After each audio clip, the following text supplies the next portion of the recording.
Chapter 1 Human Rights, the West and Islam. Before I discuss the human rights in Islam, I would like to explain a few points about two major approaches to the question of human rights, the Western and Islamic. This will enable us to study the issue in its proper perspective and avoid some of the confusion which normally befalls such a discussion. The Western approach. The people in the West have the habit of attributing every good thing to themselves and try to prove that it is because of them that the world got this blessing. Otherwise, the world was steeped in ignorance and completely unaware of all these benefits.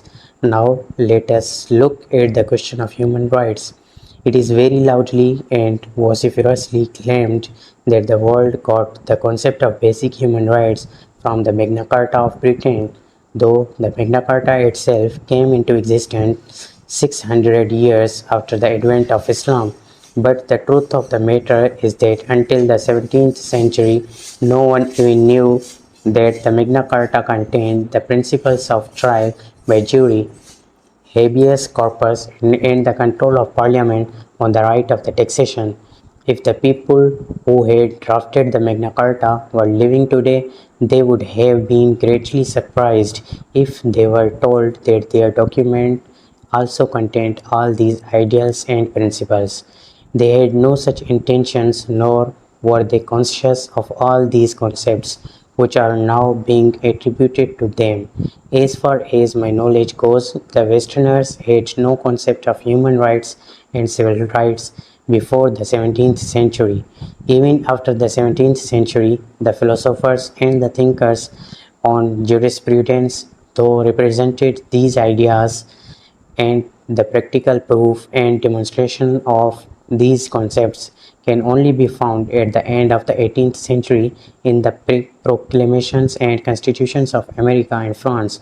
After this, there appeared a reference to the basic human rights in the constitutions of different countries, but more often the rights which were given on paper were not actually given to the people in real life. In the middle of the present century, the United Nations, which can now be more aptly and truly described as the divided nations, made a universal declaration of human rights and passed a resolution against genocide and framed regulations to check it. But as you all know, there is not a single resolution or regulation of United Nations which can be enforced. They are just an expression of a precious hope. They have no sanctions behind them, no force, physical or moral, to enforce them.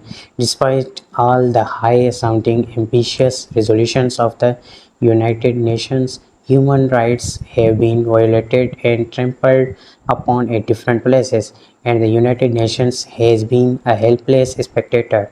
She is not in a position to exercise an effective check on the violation of human rights. Even the heinous crime of genocide is being perpetrated despite all proclamations of the United Nations.